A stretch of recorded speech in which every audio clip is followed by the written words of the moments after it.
നമസ്കാരം. ചക്കിന് വെച്ചത് കൊക്കിന് കൊണ്ടു എന്ന് നമ്മളൊക്കെ പറയാറില്ലേ? യഥാർത്ഥത്തിൽ അതാണ് ഇന്ന് സംഭവിച്ചത്. മുകേഷിന് MLA സ്ഥാനം നഷ്ടപ്പെടുമോ, അല്ലെങ്കിൽ മുകേഷിനെ MLA സ്ഥാനത്ത് നിന്ന് മാറ്റി നിർത്തുമോ CPM എന്നുള്ളതായിരുന്നു ഇന്ന് കാലത്ത് മുതൽക്ക് തന്നെ.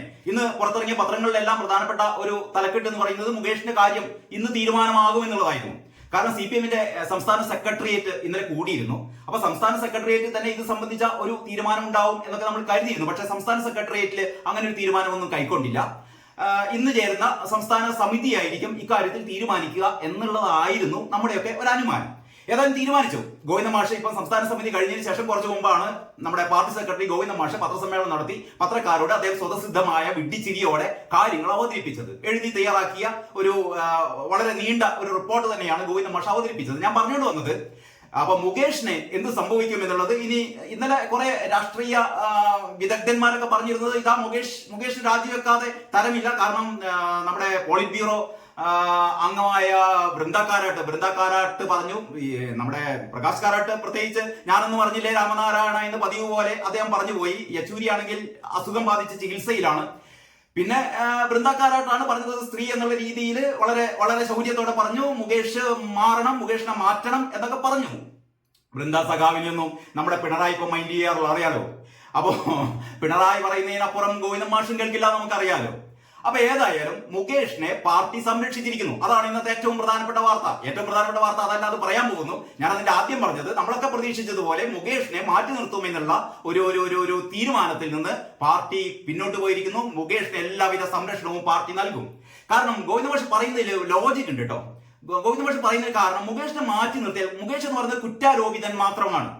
മുകേഷ് ഒരു കുറ്റാരോപിതനാണ്, ശരി തന്നെ. പക്ഷെ കുറ്റാരോപിതനെ മാറ്റി നിർത്തിയാൽ, കുറ്റമൊന്നും മുകേഷ് ചെയ്തിട്ടില്ല എന്ന് തെളിഞ്ഞാൽ അദ്ദേഹത്തിന് പിന്നെ അവസരങ്ങളൊക്കെ തിരിച്ചു കിട്ടുമോ? തിരിച്ചു കിട്ടില്ല ഒരിക്കലും. മുകേഷ് MLA സ്ഥാനം രാജിവെച്ച് പോയി കേസൊക്കെ കഴിഞ്ഞ് മുകേഷ് കുറ്റവാളിയല്ല, മുകേഷ് കുറ്റമൊന്നും ചെയ്തിട്ടില്ല എന്നുള്ള ഒരു തീരുമാനമാണ് കോടതിയിൽ നിന്ന് വരുന്നതെങ്കിൽ മുകേഷിന് ഈ നഷ്ടപ്പെട്ട MLA സ്ഥാനം കിട്ടില്ല, നഷ്ടപ്പെട്ട പദവികളൊന്നും കിട്ടില്ല, നഷ്ടപ്പെട്ട റെപ്യൂട്ടേഷൻ കിട്ടില്ല. ഇതാണ് സ്ഥിതി. അപ്പൊ ഗോവിന്ദ മാഷ് പറയുന്നത് വളരെ 100% നമുക്ക് അംഗീകരിച്ചേ പറ്റൂ. മുകേഷ് കുറ്റാരോപിതൻ മാത്രമാണ്. അതുകൊണ്ട് കുറ്റാരോപിതനായ മുകേഷിന് മാത്രമല്ല, ഗോവിന്ദ മാഷ് വേറൊരു കാര്യം കൂടി പറഞ്ഞു. നമുക്ക് അറിയാത്തൊരു കണക്ക്, 135 MLA-മാരും 16 MP-മാരും ഇതേപോലെ മുകേഷിന് ഇപ്പോൾ എങ്ങനെയാണോ ഒരു സ്ത്രീ പീഡന കേസിൽ മുകേഷിനെ പ്രതിയാക്കിയത്, ഇതേപോലെ ഇന്ത്യയിൽ 135 MLA-മാരും 16 MP-മാരും, ഇത് എവിടുന്നാണ് ഈ മനുഷ്യന് കണക്ക് കിട്ടിയെന്ന് അറിയില്ല. ശരിയാവാതിരിക്കാൻ പറ്റില്ലല്ലോ. കാരണം ഗോവിന്ദ മാഷ് പത്രസമ്മേളനത്തിൽ വളരെ സീരിയസ് ആയി പറഞ്ഞ കാര്യമാണ്. ഇന്ത്യയിൽ 135 MLA-മാരും 16 MP-മാരും ഇത്തരം സ്ത്രീ പീഡന കേസുകളിൽ പ്രതികളാണ്. ഇവരാരും രാജിവെച്ചിട്ടില്ല. പിന്നെ എന്തിനു മുകേഷ് രാജിവെക്കണം? വളരെ വളരെ ന്യായമായ ചോദ്യമാണ്. ഒരുപാട് കാലത്തിന് ശേഷം ഗോവിന്ദ സഖാവ് ഒരു നല്ല രീതിയിലുള്ള ഒരു ന്യായീകരണം നടത്തി. അതുകൊണ്ട് പിന്നെ നമ്മുടെ മുകേഷ് എന്തിനു രാജിവെക്കണം? ഇത് നേരത്തെ നമ്മുടെ ആരാ പറഞ്ഞത്? ആനിരാജക്ക് എന്തും വിളിച്ചു പറയാലോ. ആനിരാജക്ക് എന്താ പ്രശ്നം? ആനിരാജ ഇത് മുകേഷിനെതിരെ കേസ് എടുക്കുന്നതിന് മുമ്പ് തന്നെ ആനിരാജ പറയാൻ തുടങ്ങിയിരുന്നു മുകേഷ് രാജിവെക്കണം എന്ന്. അത് നമ്മളെ ബിനോയ് വിശ്വം പോലും കണക്കിലെടുത്തിട്ടില്ല. അതുപോട്ടെ, അത് വേറൊരു കാര്യം. അപ്പൊ ഏതായാലും ആനിരാജ പറഞ്ഞതൊരു കാര്യം, ഒരു പോയിന്റ് എനിക്ക് തോന്നുന്നു അത് നമ്മുടെ ബൃന്ദാക്കാരായിട്ടും പറഞ്ഞെന്ന് തോന്നുന്നു. അതായത് നേരത്തെ തന്നെ CPM-മാർ പറഞ്ഞിരുന്നത് നമ്മുടെ കോൺഗ്രസിലെ 2 വലിയ പുള്ളികളുണ്ടല്ലോ. കോൺഗ്രസ് ഇക്കാര്യത്തിൽ ഒട്ടും മോശക്കാരല്ല. കോൺഗ്രസിലെ 2 പുള്ളികൾ ഇത്തരത്തിലുള്ള കേസ് ഉണ്ടായിട്ടും രാജിവെക്കാതെ MLA സ്ഥാനത്ത് തുടരുന്നു. പിന്നെ എന്തിനു നമ്മുടെ മുകേഷ് രാജിവെക്കണം? വളരെ ന്യായമായ ചോദ്യമായിരുന്നു നേരത്തെ ചോദിച്ചിരുന്നത്. അപ്പോ നമ്മുടെ ബൃന്ദാക്കാരായിട്ടും ആനിരാജയൊക്കെ പറഞ്ഞത് കോൺഗ്രസ്സുകാർ എന്തും ചെയ്യട്ടെ, പക്ഷെ നമ്മൾ അങ്ങനെയല്ലല്ലോ. നമ്മുടെ സഖാക്കന്മാര് കമ്മ്യൂണിസ്റ്റ് ആദർശങ്ങൾ മുറുകെ പിടിക്കണ്ടേ? കോൺഗ്രസ്സുകാർ ചെയ്യുന്ന പോലെ തന്നെ അവർ ചെയ്തില്ല എന്ന് വെച്ചിട്ട് അതെന്ത് ന്യായീകരണമാണ്? സാധാരണ TV ചർച്ചകളിൽ നമ്മുടെ സഖാക്കൾ വന്നിരുന്ന് പറയുന്ന കാര്യമാണ്, നിങ്ങൾ ചെയ്തില്ലേ പിന്നെന്താ ഞങ്ങൾക്ക് ചെയ്താൽ എന്ന് സ്വാഭാവികമായും ചോദിക്കുന്ന ചോദ്യമാണ്. അപ്പൊ അതിന്റെ എന്താ പറയാ, അതിന്റെ വേരിൽ കത്തിവെക്കുന്ന രീതിയിൽ, അതിന്റെ മൂട്ടിൽ കത്തിവെക്കുന്ന രീതിയിലാണ് ഇന്നലെ നമ്മുടെ ബൃന്ദ കാരാട്ടും ആനിരാജയും വളരെ തറപ്പിച്ച് പറയുന്നത് കോൺഗ്രസ്സുകാർ അങ്ങനെ പലതും ചെയ്യട്ടെ, പക്ഷെ നമുക്ക് അങ്ങനെ ചെയ്യാൻ പാടില്ല. എന്തൊക്കെ ആവട്ടെ, ഇന്ന് ചേർന്ന സംസ്ഥാന സമിതി മുകേഷിന് ക്ലീൻ ചിറ്റ് നൽകി. ക്ലീൻ ചിറ്റ് എന്നുള്ളത് ഇൻവെർട്ടർ കോമയിലാണ്, ക്ലീൻ ചിറ്റ് അല്ല നൽകിയത്. സംസ്ഥാന സമിതി പറയുന്നു മുകേഷ് കുറ്റാരോപിതനാണ്, മുകേഷിനെതിരെ കേസ് നടക്കട്ടെ, മുകേഷ് കുറ്റം തെളിഞ്ഞാൽ അദ്ദേഹം രാജിവെക്കട്ടെ, അദ്ദേഹത്തിനെതിരെ നടപടി വരട്ടെ.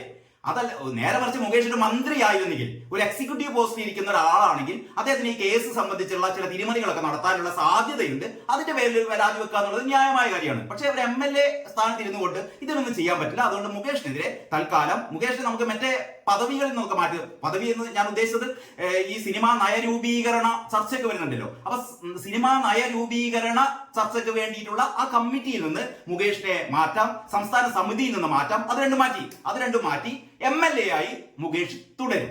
അപ്പൊ ഇതാണ് നമ്മൾ ഇന്നത്തെ ഏറ്റവും പ്രധാനപ്പെട്ട വാർത്ത എന്ന് പറയുന്നത്. മുകേഷിനെതിരെ CPM-ൽ നടപടിയില്ല, മുകേഷ് MLA ആയി തുടരും. മുകേഷ് രാജിവെക്കണം എന്ന് പറഞ്ഞാൽ കുറെ ആൾക്കാർ സമരം നടത്തിക്കൊണ്ടിരിക്കുകയാണ്. ഇവരിന്റെ സ്ഥിതി എന്താണെന്ന് എനിക്ക് അറിയില്ല. ഇനി ആ സമരം തുടരുമോ? എന്ത് സമരം ചെയ്തിട്ട് ഒരു കാര്യമില്ല മക്കളെ. ഏതായാലും CPM തീരുമാനിച്ചു കഴിഞ്ഞു. ഇതിന് അങ്ങേപ്പുറം അപ്പീലില്ല. ഇനിയിപ്പോ കേസൊക്കെ നടക്കട്ടെ. കേസൊക്കെ നടന്നിട്ട് ഏത് കാലത്ത് മിക്കവാറും ഈ മുകേഷിനെതിരായ ഈ പരാതികൾ കള്ളപ്പരാതിയാണെന്ന് മുകേഷ് തന്നെ പറഞ്ഞു. വെറും പറഞ്ഞതല്ല, എൻ്റെ അടുത്ത് തെളിവുണ്ടെന്ന് പറഞ്ഞു, ഡിജിറ്റൽ എവിഡൻസ് ഉണ്ടെന്ന് പറയുന്നു. അത് മുഖ്യമന്ത്രി പിണറായി വിജയൻ അക്കാര്യം ധരിപ്പിക്കുന്നതാണ്. ഞാൻ കഴിഞ്ഞ ദിവസമേ പറയാൻ തുടങ്ങിയിരുന്നു. കാരണം മുകേഷ് ആദ്യം ചെയ്തത് എല്ലാറ്റിന്റെയും കാരണഭൂതനെ ചെന്ന് കണ്ട് സാഷ്ടാംഗം, നമുക്കറിയില്ല അവിടെ എന്താ സംഭവിച്ചെന്ന്. ഏതായാലും അവിടെ കൃത്യമായി കാര്യങ്ങൾ മുകേഷ് അവതരിപ്പിച്ചു. കാരണം ഇതൊക്കെ രാഷ്ട്രീയ പ്രേരിതമായ ആരോപണങ്ങൾ മുഖ്യമന്ത്രിക്ക് അറിയാലോ, പിണറായിക്ക് അറിയാലോ. പിണറായിക്കെതിരെ, പിണറായിയുടെ മകൾക്കെതിരെ ഇതിനേക്കാളും വലിയ വെള്ളിയാഴ്ച വന്നിട്ട് പാപ്പ പള്ളി പോയില്ല എന്ന് നമ്മളെ നാട്ടിലൊക്കെ സാധാരണ പറയാറുണ്ട്. അതേപോലെ ഇതിനേക്കാളും വലിയ കേസും കൂട്ട് കേട്ട് പിണറായിന്റെ മോളൊക്കെ നടക്കുന്നു. ഒരു ചുക്കും സംഭവിക്കില്ല എന്ന് പിണറായിക്കും അറിയാം, മുകേഷ്. അതുകൊണ്ട് മുകേഷ് വളരെ കൃത്യമായിട്ട് തന്നെ പിണറായിയുടെ അടുത്ത് പോയി പറഞ്ഞു, കാര്യം ഇങ്ങനെയൊക്കെയാണ്, എന്റെ അടുത്ത് വളരെ വ്യക്തമായ തെളിവുകളുണ്ട്, ഇതൊക്കെ രാഷ്ട്രീയ പ്രേരിതമാണ്, എന്നെ ബ്ലാക്ക്മെയിൽ ചെയ്യുകയാണ്, പണം ആവശ്യം. ഇതൊക്കെ നേരത്തെ പൊതുസമൂഹത്തോടും മുകേഷ് പറഞ്ഞ കാര്യങ്ങളാണ്. അപ്പൊ കാരണഭൂതന് കാര്യം മനസ്സിലായി. അതുകൊണ്ട് തന്നെ കാരണഭൂതൻ ഒരു സ്വിച്ച് ഇട്ട് കഴിഞ്ഞാൽ ചലിക്കുന്ന പാവയാണ് ഗോവിന്ദൻ മാഷ്, നമുക്കൊക്കെ അറിയാലോ. അങ്ങനെ കാരണഭൂതൻ സ്വിച്ച് ഇട്ടു, ഗോവിന്ദൻ പാവ ചലിച്ചു. അങ്ങനെ മുകേഷിനെ സംരക്ഷിച്ചു. ഇതാണ് ഇന്നത്തെ ഏറ്റവും പ്രധാനപ്പെട്ട വാർത്ത. പക്ഷെ തെറ്റി, ഇതല്ല ഏറ്റവും പ്രധാനപ്പെട്ട വാർത്ത വരുന്നു. നമ്മുടെ EP ജയരാജനെ മാറ്റി. അതായത് മുകേഷിനെ, അതാണ് ഞാൻ ആദ്യം തുടക്കത്തിൽ പറഞ്ഞത്, ചക്കിന് വെച്ചത് കൊക്കിന് കൊണ്ടു എന്ന് പറഞ്ഞ പോലെ നമ്മളെല്ലാരും കരുതി ഇതാ മുകേഷിനെ വീഴ്ത്താൻ പോകുന്നു. പക്ഷേ വീണത് നമ്മുടെ ചിറ്റപ്പനാണ്. EP ജയരാജനെതിരെ നടപടി. പേടിക്കണ്ട, EP ജയരാജന്റെ നടപടി സ്ത്രീ വിഷയത്തിലൊന്നുമല്ല, അക്കാര്യത്തിലൊക്കെ പുള്ളി മഹാ ഡീസന്റ് ആണ്. അപ്പോൾ EP ജയരാജനെ നീക്കിയത് നമ്മുടെ ഇടതുപക്ഷ മുന്നണിയുടെ കൺവീനർ സ്ഥാനത്ത് നിന്ന്, LDF-ന്റെ കൺവീനർ സ്ഥാനത്ത് നിന്ന് EP ജയരാജനെ മാറ്റി ഒഴിവായി. അങ്ങനെയാണ് ഈ ഗോവിന്ദ മാഷ് കുറച്ച് നേരത്തെ പത്രസമ്മേളനത്തിൽ പറഞ്ഞത്. മാറ്റിയെന്നല്ല പറഞ്ഞത്, EP ജയരാജൻ ഈ LDF കൺവീനർ സ്ഥാനത്ത് നിന്ന് ഒഴിവായി. അത്രേ ഉള്ളൂ. ഒഴിവാക്കി എന്നല്ല, ഒഴിവായി. കാരണം ഇങ്ങനെ ഒഴിവാക്കാൻ പറ്റും, സംസ്ഥാന സമിതിയിൽ നിന്ന് ഒഴിവാക്കാൻ പറ്റും. പക്ഷെ നടപടിയൊന്നും എടുക്കാൻ പറ്റില്ല. കാരണം കേന്ദ്ര കമ്മിറ്റി അംഗമാണല്ലോ. പകരം ആ ചുമതല നമ്മുടെ സഖാവ് TP രാമകൃഷ്ണനെ, നമ്മുടെ കോഴിക്കോട്ടുകാരനായ വളരെ എന്താ പറയാ, ഒരു നല്ല കമ്മ്യൂണിസ്റ്റുകാരനായ TP രാമകൃഷ്ണനെ ഈ പദവി ഏൽപ്പിച്ചിരിക്കുന്നു.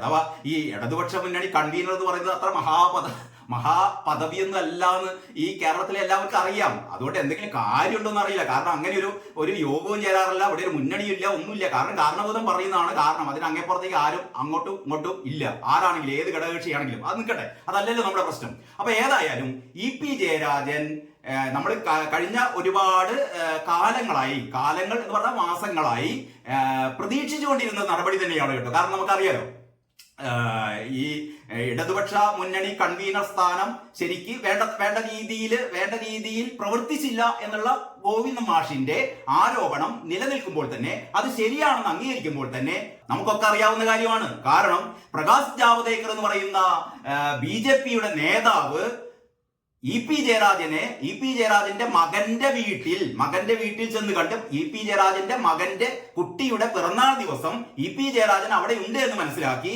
മകന്റെ ഫ്ലാറ്റിൽ ചെന്ന് അവിടെ EP ജയരാജനെ നേരിട്ട് പ്രകാശ് ജാവദേക്കർ കാണുന്നു. പ്രകാശ് ജാവദേക്കർ EP ജയരാജനുമായി സംസാരിക്കുന്നു. BJP-യുടെ സമുന്നത നേതാവ് CPM-ന്റെ സമുന്നത നേതാവിനെ കണ്ട് സംസാരിക്കുന്നു. എന്ത് സംസാരിച്ചു എന്നുള്ളത് ഇതുവരെ EP ജയരാജൻ നമ്മളോട് പറഞ്ഞിട്ടില്ല. ജയരാജൻ പറഞ്ഞത്, EP ജയരാജൻ ഇതിനുശേഷം വിവാദമായതിനു ശേഷം പറഞ്ഞത്, ഒരു കാപ്പി കഴിക്കാൻ വേണ്ടി വന്നു, കഴിച്ചു, സംസാരിച്ചു, പോയി എന്നുള്ളതാണ്. അതായത് പ്രകാശ് ജാവദേക്കർ നമ്മൾ വിശ്വസിക്കണം കേട്ടോ. അതായത് ഇത് EP ജയരാജൻ മാത്രമല്ല പറഞ്ഞത്, CPM-ലെ ഈ MV ഗോവിന്ദൻ ഉൾപ്പെടെയുള്ള പല നേതാക്കളും നമ്മളോട് പറഞ്ഞത് എന്താന്ന് വെച്ചാൽ, പ്രകാശ് ജാവദേക്കർ എന്ന് പറയുന്ന BJP-യുടെ നേതാവ്, കേന്ദ്ര നേതാവ്, ഏറ്റവും സമുന്നതനായ നേതാവ് ഡൽഹിയിൽ നിന്ന് ഫ്ലൈറ്റ് പിടിച്ച് കേരളത്തിലേക്ക് വരുന്നു. എന്തിനാണെന്നറിയോ? ഒരു കാപ്പി കഴിക്കണം. കാപ്പി കഴിക്കാൻ വേറെ സ്ഥലമൊന്നുമില്ല.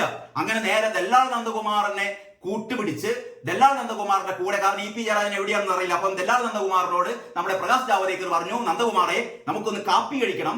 അപ്പോൾ നന്ദകുമാർ പറഞ്ഞു, നമുക്ക് എവിടെന്നെങ്കിലും കാപ്പി കഴിക്കാനോ? അല്ല, പോരാ, നമുക്ക് കാപ്പി കഴിക്കേണ്ടത് എവിടുന്നാണ്? EP ജയരാജന്റെ എവിടെയാണോ EP ജയരാജൻ അവിടെ പോയി നമുക്ക് കാപ്പി കഴിക്കണം, വിടുവണ്ടി. അങ്ങനെ ഇവര് നേരെ EP ജയരാജന്റെ മകന്റെ വീട്ടിൽ പോവുകയാണ്, ഫ്ലാറ്റിൽ പോവുകയാണ്. EP ജയരാജനുണ്ട്, അവിടെ വെച്ച് കാപ്പി കഴിക്കുന്നു, മടങ്ങുന്നു. ഇങ്ങനെയാണ് അത്രേ നമ്മൾ വിശ്വസിക്കേണ്ടത്. ഇങ്ങനെയാണ് ചിറ്റപ്പനും പറഞ്ഞത്, ഈ CPM ഒക്കെ പറഞ്ഞത്. പക്ഷെ നമുക്ക് വിശ്വസിക്കാൻ സൗകര്യമില്ല. കാരണം നമുക്കറിയാം എന്താ സംഭവിച്ചത്. കാരണം ഈ പ്രകാശ് ജാവദേക്കർ EP ജയരാജന്റെ വീട്ടിലേക്ക് പോയി എന്നുള്ളതല്ല ആ സംഭവത്തിന്റെ തുടക്കം. ആ സംഭവത്തിന്റെ തുടക്കം ശോഭാ സുരേന്ദ്രനിൽ നിന്നാണ്. നമുക്കറിയാം ആലപ്പുഴയിലെ ശോഭാ സുരേന്ദ്രൻ അതിശക്തമായ മുന്നേറ്റം നടത്തിക്കൊണ്ടിരിക്കവേ ശോഭാ സുരേന്ദ്രനെതിരെ ഒരു പരാതിയുമായി ദല്ലാൽ നന്ദകുമാർ രംഗത്തെത്തുന്നു. ആരാണ് ആ പരാതിക്ക് പിന്നിൽ എന്നുള്ളത് വേറെ കഥ. അത് നമുക്ക് വേറൊരു കാര്യം, വേറൊരു വീഡിയോയിൽ അത് ചർച്ച ചെയ്യാം. അത് നേരത്തെ പലരും പറഞ്ഞ കാര്യങ്ങളാണ്, പല ആരോപണങ്ങളാണ്, അതവിടെ നിൽക്കട്ടെ. അപ്പൊ ഏതായാലും ശോഭാ സുരേന്ദ്രനെതിരെ ദല്ലാൽ നന്ദകുമാർ എവിടെയും നിൽക്കുന്ന ആളാണ്, ആർക്ക് വേണ്ടിയിട്ടും പാരപണിയുന്ന ആളാണ്. അപ്പൊ ദല്ലാൽ നന്ദകുമാർ ശോഭാ സുരേന്ദ്രൻ ഈ ആലപ്പുഴയിൽ മുന്നേറിക്കൊണ്ടിരിക്കവേ എല്ലാവരും പ്രതീക്ഷിച്ചത് അവിടെ നമ്മുടെ ആരിഫ് ജയിക്കുമെന്ന് വിചാരിച്ചപ്പോൾ ആരിഫിന്റെ സ്ഥിതി പരുങ്ങലിലാണ് എന്ന് മനസ്സിലാക്കിയപ്പോൾ, അല്ലെങ്കിൽ KC വേണുഗോപാലിന് അവിടെയുള്ള സാധ്യത മങ്ങുന്നു എന്ന് മനസ്സിലാക്കിയപ്പോൾ, അവിടെ ശോഭാ സുരേന്ദ്രൻ ജയിക്കാൻ പോകുന്നു എന്ന് മനസ്സിലാക്കിയപ്പോൾ അവിടെ ഇറക്കിയ ഒരു കുതികാൽ വെട്ടാൻ വേണ്ടി ഇറക്കിയ ഒരു മനുഷ്യനായിരുന്നു ദല്ലാൽ നന്ദകുമാർ ഏറ്റെടുത്ത ചുമതല വളരെ ഭംഗിയായി ദല്ലാൽ നന്ദകുമാർ നിർവഹിച്ചു. ദല്ലാൽ നന്ദകുമാർ ഒരു പത്രസമ്മേളനം നടത്തി പറയുകയാണ്, ശോഭാ സുരേന്ദ്രൻ തട്ടിപ്പുകാരിയാണ്. ശോഭാ സുരേന്ദ്രൻ എന്റെ കയ്യിൽ നിന്ന് എത്രയോ 10 ലക്ഷം, ഞാൻ ആ എമൗണ്ട് മറന്നുപോയി, ഒരു വൻതുക എന്റെ കയ്യിൽ നിന്ന് വാങ്ങി ഞാൻ അവരുടെ അക്കൗണ്ടിലേക്ക് ഇട്ടുകൊടുത്തു തുടങ്ങിയ കാര്യങ്ങളാണ് നമ്മുടെ ദല്ലാൽ നന്ദകുമാർ പറഞ്ഞത്. ശോഭാ സുരേന്ദ്രനല്ലേ കക്ഷി? ദല്ലാൽ നന്ദകുമാർ അല്ല, 10 ദല്ലാൽ നന്ദകുമാർ വന്നു കഴിഞ്ഞാലും ശോഭാ സുരേന്ദ്രൻ അറിയാം എന്താ ചെയ്യേണ്ടത്. കാരണം BJP-യിൽ ശോഭാ സുരേന്ദ്രനെ പോലെ അത്രയും താഴെ തട്ടിൽ നിന്ന് കടന്നു വന്ന് അത്രയും ജനങ്ങളോട് ചേർന്ന് നിന്നുകൊണ്ട് അത്രയ്ക്കും അതിശക്തമായി പോരാടുന്ന ഒരു നേതാവ് വേറെയില്ല. അങ്ങനെയുള്ള ശോഭാ സുരേന്ദ്രനെ, അല്ലെങ്കിൽ ആ രീതിയിലുള്ള ഒരു ക്രൗഡ് പുള്ളറായ ശോഭാ സുരേന്ദ്രനെ ഈ പറയുന്ന തട്ടിപ്പ് കൊണ്ടൊന്നും തടയാൻ പറ്റില്ല എന്ന് നമുക്കൊക്കെ അറിയാം. പക്ഷെ ശോഭാ സുരേന്ദ്രൻ അത് വളരെ വിദഗ്ധമായി പത്രസമ്മേളനം നടത്തുകയും ശോഭാ സുരേന്ദ്രൻ പറഞ്ഞു, ഈ മനുഷ്യൻ പറഞ്ഞത് മുഴുവൻ തട്ടിപ്പാണ്. വളരെ സാധാരണ രീതിയിൽ ഒരു ആരോപണം ഉയരുമ്പോൾ ഏത് രാഷ്ട്രീയ നേതാവ് ഒന്ന് പകച്ചുപോയി. പക്ഷേ എന്റെ മനസ്സിൽ ഇപ്പോഴും ഓർമ്മയുണ്ട്, ശോഭാ സുരേന്ദ്രൻ അന്ന് നടത്തിയ പത്രസമ്മേളനം ഏതാണ്ട് ഒരു മണിക്കൂറിലേറെ നീണ്ടു നിൽക്കുന്ന പത്രസമ്മേളനത്തിലായിരുന്നു ശോഭാ സുരേന്ദ്രൻ ദല്ലാൽ നന്ദകുമാറിനെ അറുത്ത് മുറിച്ച് വെട്ടിയിട്ടത് അവിടെ. എന്ന് പറഞ്ഞാൽ ദല്ലാൽ നന്ദകുമാർ പറയുന്ന ഓരോ കാര്യങ്ങൾക്കെതിരും വളരെ കൃത്യമായ മറുപടി ശോഭാ സുരേന്ദ്രൻ പറഞ്ഞു. ഈ മനുഷ്യൻ പറയുന്നത് മുഴുവനും കള്ളമാണ് എന്നുള്ള രീതിയിൽ ശോഭാ സുരേന്ദ്രൻ പറഞ്ഞു. അക്കൂട്ടത്തിലാണ് ശോഭാ സുരേന്ദ്രൻ വളരെ യാദൃച്ഛികമായി പറഞ്ഞത്, CPM-ലെ സമുന്നതനായ ഒരു നേതാവ് BJP-യിലേക്ക് ചേരാൻ സന്നദ്ധനായി വന്നു, അതിന് ദല്ലാൽ നന്ദകുമാറും കൂടെ ഉണ്ടായിരുന്നു എന്ന് ഈ പറയുന്ന ഒരു ആരോപണത്തിനുള്ള മറുപടിയുടെ കൂടെ ശോഭാ സുരേന്ദ്രൻ പറഞ്ഞതായിരുന്നു, അല്ലെങ്കിൽ പറഞ്ഞു പോയതായിരുന്നു. അപ്പോഴാണ് കുത്തിയുള്ള ചോദ്യത്തിന് പിന്നെ ശോഭാ സുരേന്ദ്രൻ വളരെ കൃത്യമായി തന്നെ പറഞ്ഞു. കാരണം ശോഭാ സുരേന്ദ്രനായിരുന്നു ചുമതല.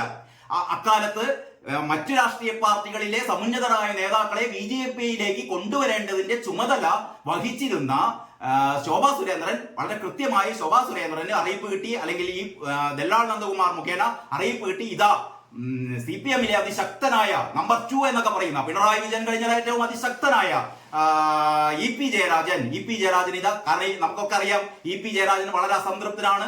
EP ജയരാജനെ പലതവണ CPM-ലെ കേന്ദ്ര സ്ഥാനത്ത് നിന്ന് ഇതുവരെ പാവത്തിനെ PB-യിലേക്ക് ഇതുവരെ കയറ്റിയിട്ടില്ല. അങ്ങനെയുള്ള ഈ EP ജയരാജൻ വിചാരിച്ചിരുന്നു ഈ കോടിയേരി ആ പദവി ഒഴിഞ്ഞപ്പോൾ സ്വാഭാവികമായും പാർട്ടി സെക്രട്ടറി പദം തന്റെ കയ്യിലേക്ക് വരുന്ന EP ജയരാജൻ മാത്രമല്ല, നമ്മളൊക്കെ വിചാരിച്ചിരുന്നു EP ജയരാജന് തന്നെയായിരുന്നു ആ സ്ഥാനം കൊടുക്കേണ്ടിയിരുന്നത്. പക്ഷെ കൊടുത്തില്ല.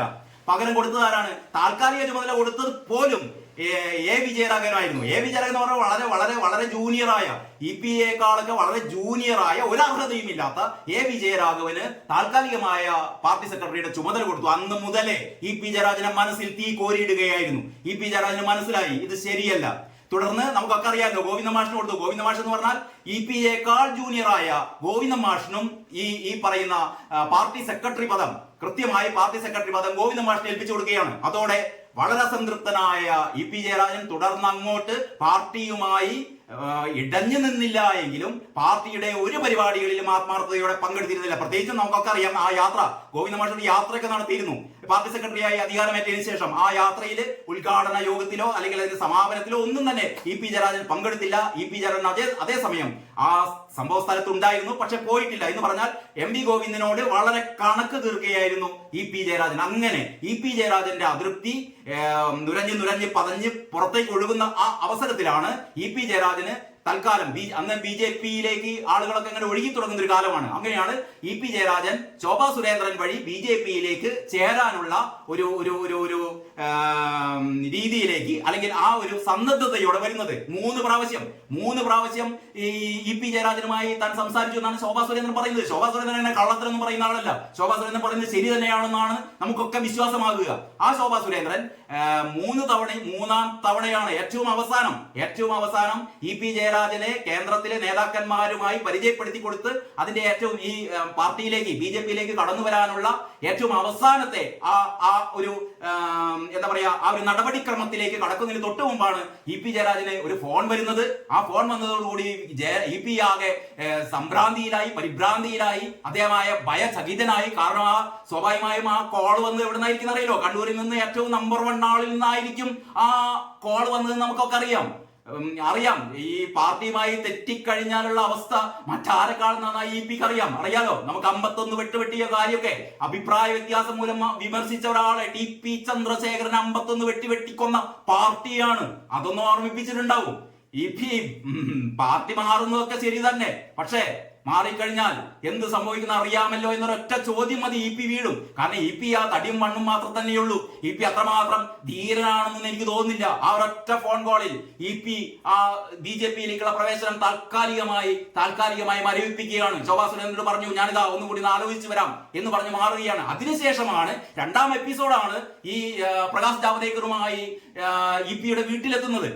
അതിൽ വേറൊരു കഥ കൂടിയുണ്ട്. അതായത് എത്തുന്നത് ഒരു കോംപ്രമൈസിന്റെ ഭാഗമായിട്ടാണെന്നാണ് നന്ദകുമാർ പറഞ്ഞത്. അതായത് പിണറായി വിജയന്റെ പേരിലുള്ള കേസുകൾ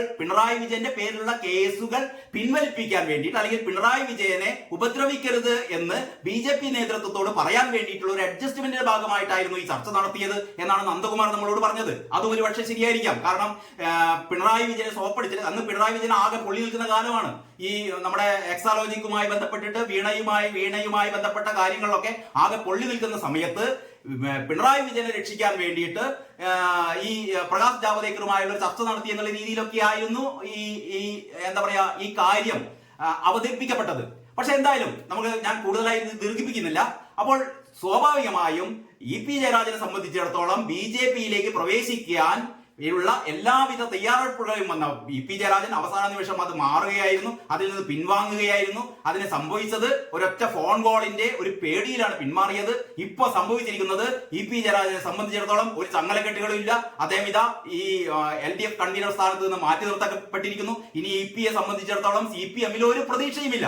ഇനി ഒരു പക്ഷേ കേന്ദ്ര കമ്മിറ്റിയൊക്കെ കൂടി ഒരു പക്ഷേ ഇ.പി. ജയരാജന് വീണ്ടും നടപടിയൊക്കെ വരുമായിരിക്കും. ഗോവിന്ദമാഷ് പറയുന്നത് ഇനി നടപടിയൊന്നും ഉണ്ടാവില്ല എന്ന് പറയുന്നത് ഗോവിന്ദമാഷല്ലേ. ഗോവിന്ദമാഷ് ഭാഗത്ത് നമുക്ക് വിശ്വസിക്കാൻ പറ്റില്ല. കേന്ദ്ര കമ്മിറ്റി ഒരു പക്ഷേ നടപടി എടുത്തേക്കാം. ഇദ്ദേഹത്തെ വീണ്ടും ബ്രാഞ്ചിലേക്കോ ഏരിയയിലേക്കോ ലോക്കൽ കമ്മിറ്റിയിലേക്കോ തരം താഴ്ത്തിയേക്കാം.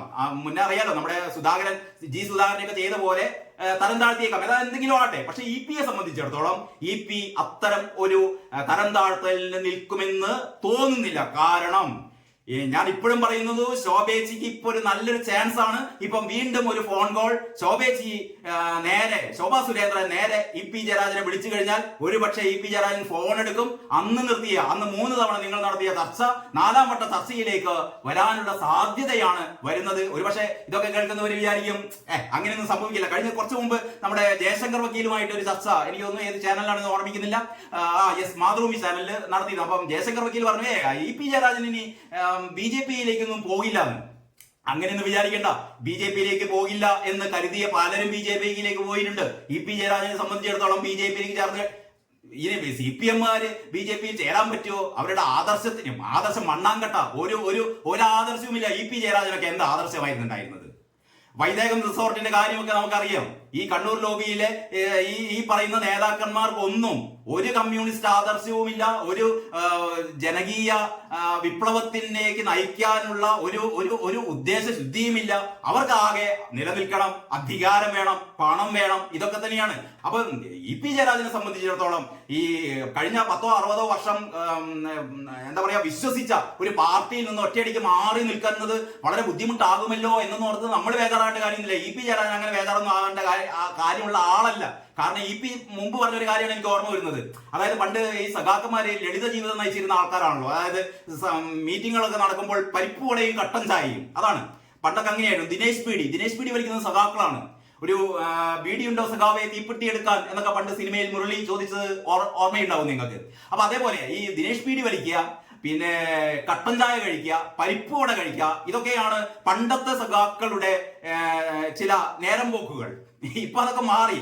ഇപ്പം കട്ടൻ ചായയും ഇല്ല, പരിപ്പുവടയും ഇല്ല, ദിനേശ് പീഡിയും ഇല്ല. അതിന് പകരം വേറെ ചില ഐറ്റംസ് ആണ്. അതിലേക്ക് ഞാൻ കടക്കുന്നില്ല. അപ്പൊ അതിനെ ന്യായീകരിച്ചുകൊണ്ട് ഇ.പി. ജയരാജൻ പറഞ്ഞത് എല്ലാ കാലത്തും പരിപ്പുവടയും കട്ടൻ ചായയും ഒക്കെ കഴിച്ചുകൊണ്ടിരിക്കാൻ പറ്റുമോ? കാലം മാറുകയല്ലേ, കാലം മാറുന്നതിനനുസരിച്ച് മാറണ്ടേ എന്നാണ് ഇ.പി. ജയരാജൻ സഖാവ് പണ്ട് പറഞ്ഞത്. എന്ന് പറഞ്ഞാൽ ഈ പാർട്ടി എന്ന് പറയുന്നത് കാലത്തിനനുസരിച്ച് മാറേണ്ടതാണ്, കാലത്തിനനുസരിച്ച് കോലം കെട്ടേണ്ടതാണ്. അത്തരത്തിലുള്ള ഒരു കോലം കെട്ടലിന് ഇ.പി. ജയരാജൻ സന്നദ്ധനാവുകയാണ് എന്നാണ് ഞാൻ കരുതുന്നത്. മിക്കവാറും നമുക്ക് അടുത്ത് തന്നെ ഇ.പി. ജയരാജൻ ഒരു ഫോൺ കോൾ ബി.ജെ.പിയുടെ കേന്ദ്ര നേതൃത്വത്തിലേക്ക് വേണ്ട, ശോഭാ സുരേന്ദ്രനെ വിളിച്ചാൽ മതി. അതല്ലേ സ്വന്തം നന്ദകുമാർ ഉണ്ടല്ലോ, നന്ദകുമാർ ഇ.പിയുടെ സ്വന്തം ആളാണെന്ന് നമുക്കൊക്കെ അറിയില്ലേ. നന്ദകുമാറിനെ വിളിച്ചു കഴിഞ്ഞാൽ നന്ദകുമാർ കാര്യങ്ങളെ ഏർപ്പാടാക്കി തരും.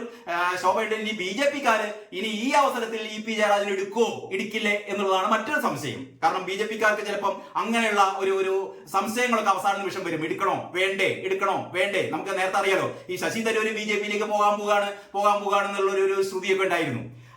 ശശി തരൂര് നമുക്ക് എന്താ ചർച്ച നടത്തിയൊന്നും അറിയില്ല, ചർച്ച നടത്തിയെന്നൊക്കെയാണ് കേട്ടത്. ആർക്കും ഈ രാഷ്ട്രീയം എന്ന് പറയുന്നത് എന്താ പറയാ സാധ്യതകളുടെ കലയാണെന്നാണ് പറയുക അല്ലെ. രാഷ്ട്രീയം എന്ന് പറയുന്നത് സാധ്യതകളുടെ കലയാണ്. അപ്പൊ ഏതെങ്കിലും ഒരു സംസ്ഥാനത്ത് ബി.ജെ.പിയുടെ ഗവർണറായിട്ട് നമ്മുടെ ഇ.പി. ജയരാജനെ അടുത്ത ഏതെങ്കിലും ഒരു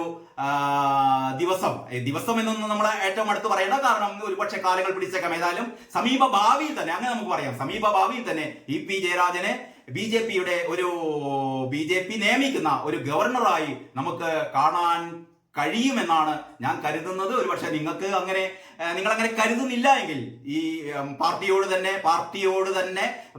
അതിയായ വിശ്വാസം കാത്തു സൂക്ഷിച്ചുകൊണ്ട് പദവികളൊക്കെ നഷ്ടപ്പെട്ടാലും ഒരു പദവിയും തനിക്ക് വേണ്ട, തനിക്ക് പാർട്ടിക്കൊടി മാത്രം മതി എന്ന് പറഞ്ഞുകൊണ്ട് പാർട്ടിക്കൊടിയും കയ്യിലെഞ്ഞി നടക്കുന്ന ഒരു ഇ.പി. ജയരാജനാണ് ഭാവിയിൽ സംഭവിക്കാൻ പോകുന്നതെന്ന് നിങ്ങൾക്ക് തോന്നുന്നെങ്കിൽ അങ്ങനെ. പക്ഷേ ഞാൻ എന്റെ കാര്യം പറഞ്ഞു, അത്ര മാത്രമേ ഉള്ളൂ. ഏതായാലും വരും ദിവസങ്ങളിൽ നമുക്ക് കാത്തിരിക്കാം എന്താണ് സംഭവിക്കുന്നതെന്ന്. എല്ലാവർക്കും നന്ദി, നമസ്കാരം.